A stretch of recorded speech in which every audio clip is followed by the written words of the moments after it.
I'm here because I am a roaring lion crying out righteousness. I have discovered something. I knew that Al,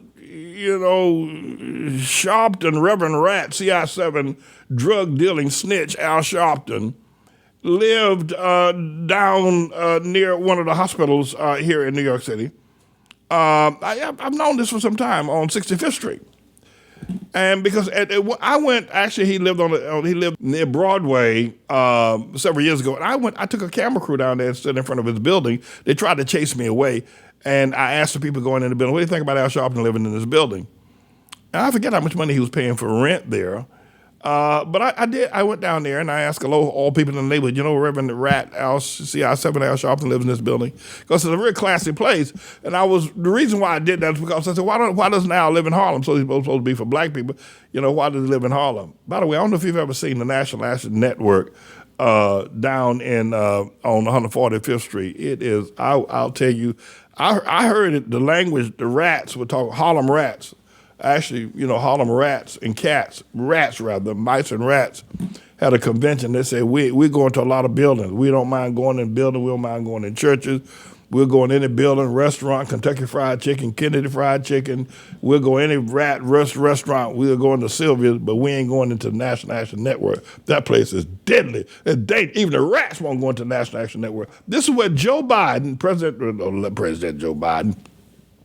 Hillary Clinton, all the so-called, all the phony Democrats, they come to this place to meet with Al Sharpton and kiss his ring. This is what they come to. The National, is there, he's had that place. He used to have an office, leave it there, Mr. He used to have an office in Empire State Building, but he didn't pay the rent. They evicted him, and then he got this building here.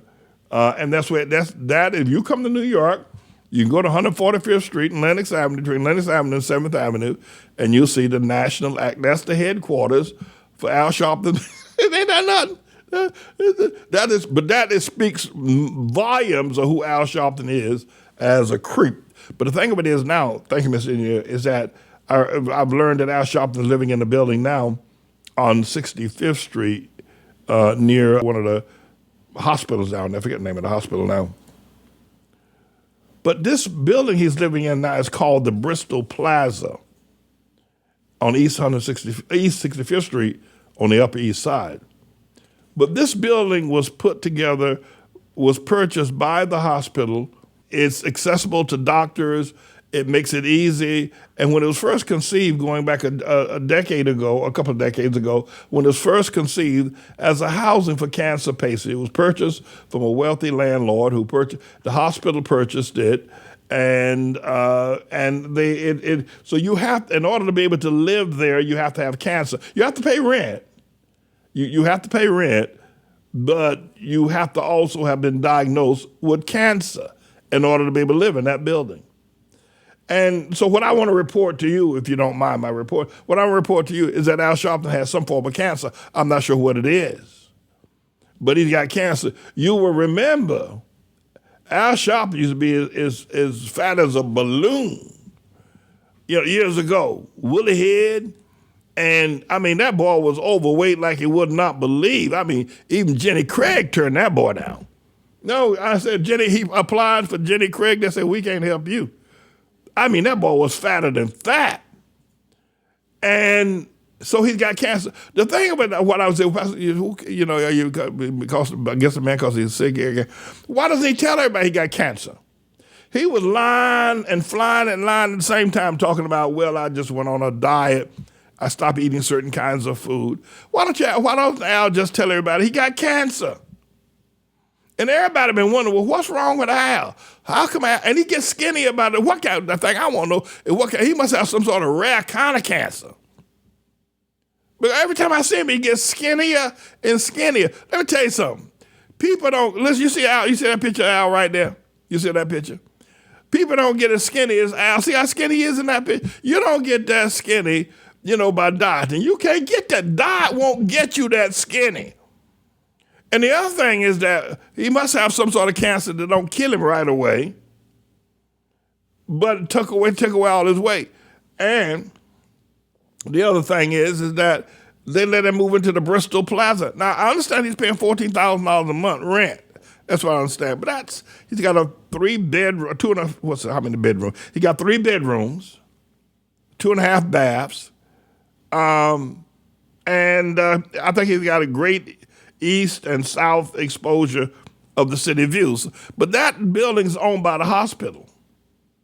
That building is right across the street from the hospital.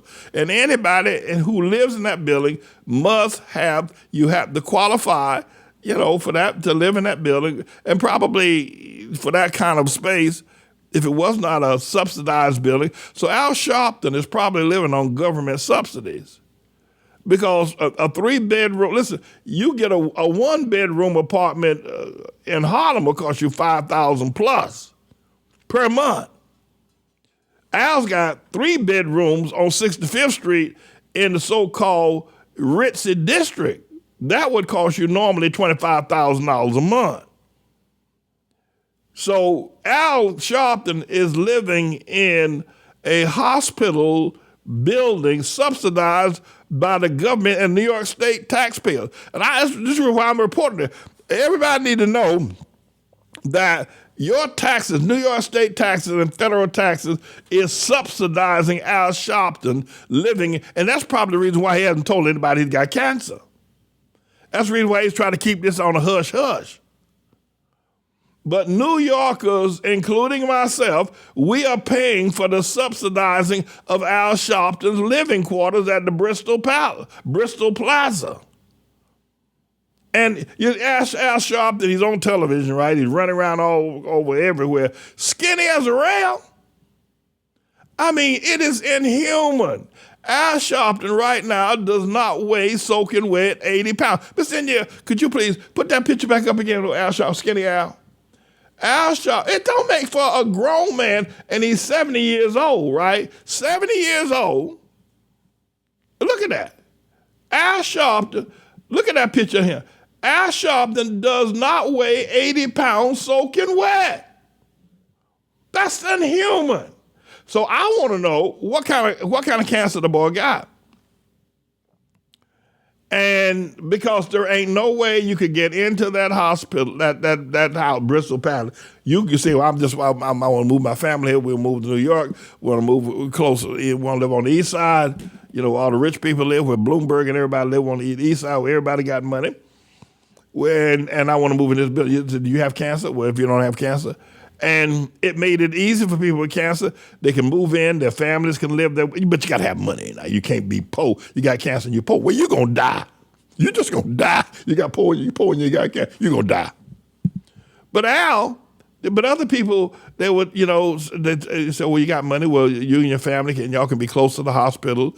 You can have pretty much hospice care. But you got to pay us a little bit of money. So it alleged that Al's paying $14,000 a month. I don't know if he's actually paying that much. So what we need to know is that Al's got cancer. And so finally, let's show the balloon Al Sharpton from years ago. There's also a photo we had of Al in a jumpsuit and running around with Tawana Brawley. I don't know if Bob Jackson said Tawana Brawley was his girlfriend, but that's Al. But when that cancer hit that boy, and everybody said, Pastor, man, wait a minute now, Pastor, you're supposed to be a pastor, and you act like you're gloating over the fact that the man has cancer. You better be careful, Pastor Manny. You can get sick too. Well, I understand that, and I'm not gloating. I'm reporting. I think that Al has been deceitful. He should tell the world. You say, well, Pastor Manny, he doesn't have to tell the world about his sickness. His medical history is, that's confidential to himself and to his doctor. He doesn't have to tell you or the world or the public. Okay, I'll agree. Okay, you got me there. I don't usually, I don't usually let people back me up, but you got me right there. He doesn't have to tell anybody he's got cancer. No, he doesn't. He doesn't tell anybody. But I will. Because I know. Now I know. And it maybe if you tell people you got cancer, maybe maybe people pray. I know you remember that guy Imus on radio, Imus in the Morning talk show radio guy. Imus was guy was funny too, by the way. Imus in the Morning. And he had prostate cancer, and he told everybody, listen, I got prostate cancer. Y'all want to pray for me? Pray for me, he said. So a lot of time people tell you they got cancer because they want you to pray for them. But something's up with Al. Because if Al could get $1, let me tell you something about that boy, Al Sharpton. If Al could tell the world he got cancer and people start giving and contributing to him, that boy will be raking in the money. So he must have some sort of cancer that's associated with a sexual disease. So I don't know what that would be. I have no idea. AIDS, maybe that's what I thought he had. Acquired immunization deficiency, AIDS, right? That's what I thought he had. Syndrome, yeah. Acquired immune deficiency syndrome, AIDS. I thought that's what the boy had. But nobody. Here's a grown man that doesn't weigh 80 pounds. And it looks like if Al, if you didn't see his gray hair walking down the street, you'd think it was a little boy, But that boy used to be a 300 plus pound man. 350, I think, was his weight when he was hanging around with Tawana Brawley. So I thought y'all would want to know that about Al and about the place he operates his business from, the National Action Network.